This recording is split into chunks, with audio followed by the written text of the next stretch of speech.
श्री राधे राधे मेरे प्यारे भाइयों बहनों, पूजनीय माताओं और सभी भक्तजनों, आज हम आपके समक्ष पौष मास की पूर्णिमा की वह दिव्य और अलौकिक कथा विस्तार से प्रस्तुत कर रहे हैं, जिसका श्रवण मात्र करने से ही मनुष्य के जीवन के समस्त पाप नष्ट हो जाते हैं और उसे मनवांछित फल की प्राप्ति होती है। बंधुओं, यह कथा इतनी महिमामयी है कि इसे सुनने से अखंड सौभाग्य की प्राप्ति होती है और जिन माताओं की सूनी गोद है उन्हें प्रभु की कृपा से तेजस्वी पुत्र रत्न की प्राप्ति होती है। यदि आपने हमारे चैनल को अब तक सब्सक्राइब नहीं किया है तो धार्मिक जानकारी और कथाओं के लिए इसे अवश्य सब्सक्राइब करें और घंटी के निशान बेल आइकॉन को दबाना न भूले। भगवान विष्णु और शिव शंकर का ध्यान करते हुए कमेंट बॉक्स में जय श्री हरि नारायण और जय भोलेनाथ अवश्य लिखें। बोलो श्री लक्ष्मी नारायण भगवान की जय, बोलो शिव शंकर भोलेनाथ की जय। पूर्णिमा व्रत की पूजन विधि और महत्व। बंधुओं, पूर्णिमा का दिन आध्यात्मिक रूप से अत्यंत ऊर्जावान होता है। इस दिन सूर्योदय से पूर्व यानी ब्रह्म मुहूर्त में उठना चाहिए। अपनी निद्रा का त्याग कर सबसे पहले इष्ट देव का ध्यान करें और फिर किसी पवित्र नदी, सरोवर या घर पर ही गंगाजल मिश्रित जल से स्नान करें। स्नानादि नित्य कर्मों से निवृत्त होकर स्वच्छ वस्त्र धारण करें। पूजा के लिए किसी शांत और पवित्र स्थान का चयन करें। वहाँ गोबर से लीप कर या शुद्ध जल छिड़क कर उसे पवित्र करें। फिर आटे से सुंदर और कलात्मक चौक पूर कर एक मंडप तैयार करें। उस मंडप के मध्य में माता पार्वती और भगवान शिव की सुंदर प्रतिमा या चित्र स्थापित करें। इसके पश्चात स्वयं एक कुशा के आसन पर पूर्व दिशा की ओर मुख करके बैठें। दाहिने हाथ में जल, अक्षत और पुष्प लेकर संकल्प करें कि मैं अपने परिवार के कल्याण और मनोकामना पूर्ति हेतु ये व्रत और कथा श्रवण कर रहा हूँ। इसके बाद सर्वप्रथम विघ्नहर्ता श्री गणेश जी का आवाहन करें, उन्हें स्नान कराएं और वस्त्र अर्पित करें। फिर वरुण देव का आवाहन करके कलश पूजन करें। कलश पर स्वास्तिक बनाएं और उसे देवताओं का स्वरूप मानकर चंदन, अक्षत और पुष्प अर्पित करें। धूप और दीप जलाकर घंटा बजाएं। भगवान को पंचामृत से स्नान कराएं। नवीन वस्त्र पहनाएं। सुगंधित फूल और तुलसी दल अर्पित करें। नैवेद्य के रूप में फल और मिठाई अर्पित करें। इसके पश्चात पूरी श्रद्धा के साथ भगवान की आरती करें और मस्तक झुकाकर नमस्कार करें। अब एकाग्रचित्त होकर भगवान की इस पवित्र कथा का आनंद ले। पौष पूर्णिमा व्रत की विस्तार पूर्वक कथा बोलो विष्णु भगवान की जय। एक समय की बात है, कैलाश पर्वत के परम पावन शिखर पर माता पार्वती ने देवादिदेव महादेव, जो समस्त संसार के उत्पन्न करता, पालनहार और संहार करता है, उनसे एक अत्यंत महत्वपूर्ण प्रश्न किया। माता पार्वती कहने लगी, हे प्राणनाथ, हे त्रिलोकीनाथ, आप तो घट घट की जानने वाले हैं। कृपा करके मुझे कोई ऐसा व्रत बताइए जिसके प्रभाव से मृत्युलोक की स्त्रियों को कभी वैधव्य, विधवा होने का भय न रहे, उनका सुहाग सदा अटल रहे और ये व्रत भक्तों की समस्त अधूरी मनोकामनाओं को पूर्ण करने वाला हो। हे प्रभु,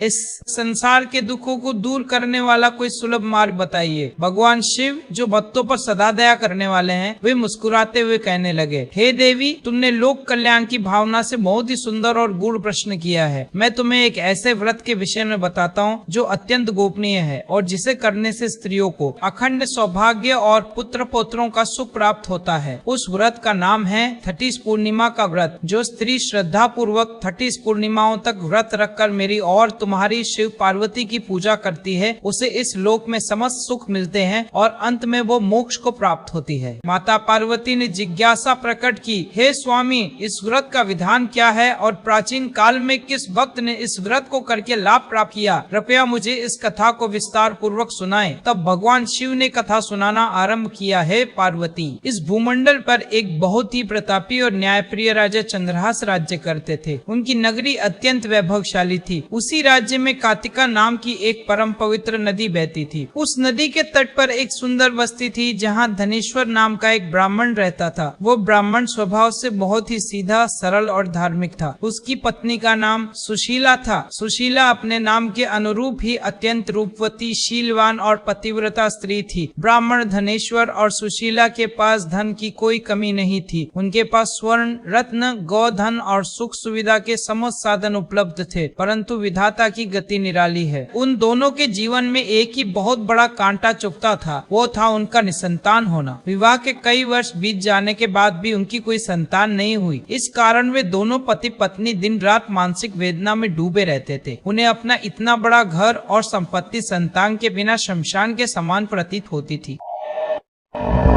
एक दिन की घटना है। उस नगरी में एक महान तपस्वी और सिद्ध योगी का आगमन हुआ। वे योगी बड़े ही तेजस्वी थे। वे भिक्षा मांगकर अपना जीवन निर्वाह करते थे। परंतु धनेश्वर ने एक विचित्र बात देखी कि वे योगी उस नगरी के प्रत्येक घर से भिक्षा स्वीकार करते थे, लेकिन जब धनेश्वर के घर की बारी आती तो वे वहाँ से भिक्षा लिए बिना ही आगे बढ़ जाते थे। एक दिन धनेश्वर ने छुपकर योगी का पीछा किया। उसमें देखा कि योगी अन्य घरों से मिली भिक्षा को लेकर गंगा किनारे गए और वहाँ उसे साफ करके बड़े प्रेम से खाने लगे। धनेश्वर से रहा नहीं गया। वह योगी के पास गया और हाथ जोड़कर रुंधे गले से बोला, हे महात्मन, मैं आपका अपराधी हूँ क्या? आप पूरे गांव से भिक्षा लेते हैं परंतु मेरे घर की भिक्षा को हाथ भी नहीं लगाते। इसका क्या कारण है? क्या मेरे अन्न में कोई दोष है? योगी ने करुणा भरी दृष्टि से धनेश्वर की ओर देखा और बोले, हे पुत्र, तेरे अन्न में कोई भौतिक दोष नहीं है, परंतु तू निसंतान है। शास्त्रों के अनुसार निसंतान व्यक्ति के घर का अन्न पतितों के अन्न के समान माना जाता है। जो व्यक्ति उस अन्न का सेवन करता है उसके पुण्य क्षीण हो जाते हैं। मैं अपने तप को दूषित नहीं करना चाहता, इसीलिए मैं तेरे घर की भिक्षा स्वीकार नहीं करता। योगी की ये कठोर सत्य बात सुनकर धनेश्वर के हृदय पर वज्रपात हुआ। वो फूट फूट कर रोने लगा और योगी के चरणों में गिर पड़ा। उसने कहा,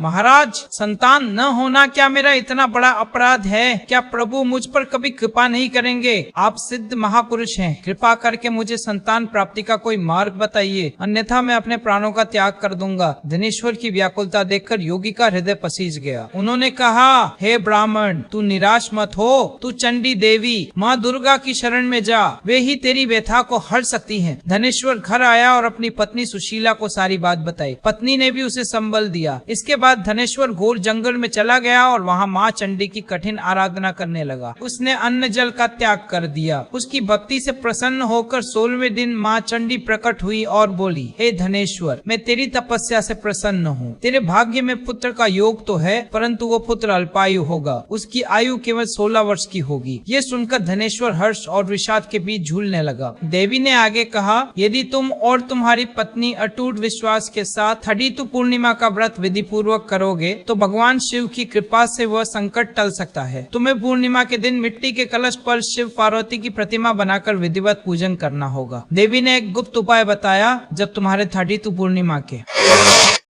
व्रत पूर्ण हो जाएंगे तब तुम्हें इसी जंगल में एक आम का वृक्ष दिखाई देगा। उस वृक्ष पर चढ़कर तुम एक फल तोड़ लेना और उसे अपनी पत्नी को खिला देना। उसी के प्रभाव से तुम्हें पुत्र की प्राप्ति होगी। धनेश्वर ने बड़ी श्रद्धा से व्रत आरंभ किए। समय बीतता गया और थीकातु पूर्णिमाएं पूर्ण हुई। जैसा कि देवी ने कहा था, उसे एक दिव्य आम का वृक्ष दिखाई दिया। उस पर एक अत्यंत रसीला और सुंदर फल लगा था। धनेश्वर ने उसे तोड़ने का प्रयास किया, किंतु वो सफल नहीं हो पाया। तब उसने संकट मोचन श्री गणेश जी की स्तुति की।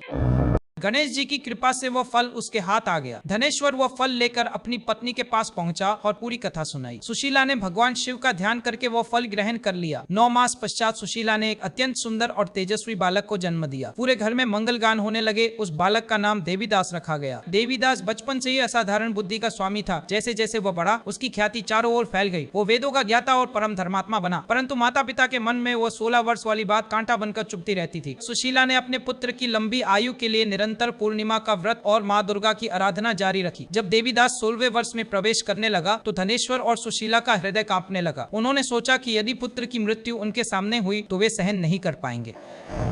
अतः उन्होंने देवीदास को उसके मामा के साथ काशी में शिक्षा प्राप्त करने के लिए भेज दिया। जाते समय माता ने अपने पुत्र के माथे पे तिलक लगाया और हृदय से लगाकर विदा किया। रास्ते में देवीदास और उसके मामा एक नगर में ठहरे। वहाँ एक ब्राह्मण की कन्या का विवाह होने वाला था। जिस युवक से विवाह तय हुआ था वह शारीरिक रूप से अक्षम और काना था। वर पक्ष ने जब तेजस्वी और सुंदर देवीदास को देखा तो उनके मन में पाप आया। उन्होंने सोचा कि विवाह के फेरों के समय देवीदास को दुल्हा बनाकर बिठा देंगे और विवाह संपन्न होने के बाद उसे विदा कर देंगे। देवीदास के मामा को धन का लालच दिया गया और देवीदास को विवाह मंडप में बिठा दिया गया। देवीदास का विवाह उस कन्या के साथ संपन्न हुआ, परंतु देवीदास सत्यवादी था। उसने एकांत में अपनी नवविवाहित पत्नी को रुमाल और अंगूठी देते हुए सब सच बता दिया कि वो केवल छद्म दूल्हा बनकर बैठा था। उसने अपनी पत्नी से कहा, मेरा जीवन संकट में है। मैंने एक पुष्प वाटिका लगाई है। यदि वो सूख जाए तो समझना मैं नहीं रहा, और यदि वह हरी रहे तो समझना मैं जीवित हूँ। अगले दिन देवीदास काशी चला गया। इधर जब देवीदास के जीवन का वो कालखंड आया जब उसकी मृत्यु निश्चित थी तो स्वयं काल यमराज उसके प्राण हरने आए। उस समय देवीदास शिव नाम का जाप कर रहा था। उसकी माता द्वारा किए गए 3 दी पूर्णिमा के के व्रत की शक्ति एक ढाल बनकर उसके चारों ओर खड़ी हो गई। साक्षात काल भी उस व्रत की शक्ति को पार नहीं कर पाया। माता पार्वती ने जब स्वर्ग से ये दृश्य देखा तो उनका हृदय करुणा से भर गया। उन्होंने भगवान शिव से प्रार्थना की, हे प्राणेश्वर, इस बालक की माता ने मेरी और आपकी बड़ी निष्ठा से सेवा की है, क्या उसका व्रत निष्फल जाएगा? कृपा करके इस बालक को जीवन दान दीजिए। शिव जी ने कहा, हे देवी, जो मेरी शरण में आता है और पूर्णिमा का व्रत करता है उसकी अकाल मृत्यु कभी नहीं होती। भगवान शिव ने अपनी दिव्य शक्ति से देवीदास को पुनः स्वस्थ और चिरंजीवी कर दिया। उधर उसकी पत्नी की वाटिका जो कुंभलाने लगी थी वो अचानक फूलों से लद गई और हरी भरी हो गई। वो समझ गई कि उसके पति पर आया संकट टल गया है। कुछ समय बाद शिक्षा पूर्ण कर देवीदास अपनी पत्नी के नगर पहुंचा और वहां से उसे विदा कराकर अपने माता पिता के घर लौटा। धनेश्वर और सुशीला ने जब अपने पुत्र और वधू को देखा तो उनकी खुशी का ठिकाना न रहा। उन्होंने ब्राह्मणों को दान दिया और धूमधाम से उत्सव मनाया। भगवान शिव कहते हैं, हे पार्वती, जो भी मनुष्य इस पूर्णिमा की कथा का श्रवण करता है या पढ़ता है वो संसार के समस्त सुख भोग कर अंत में परम पद को प्राप्त करता है। बोलो विष्णु भगवान की जय, बोलो शिव शंकर भोलेनाथ की जय। बंधुओं, ये थी पौष पूर्णिमा की महागाथा।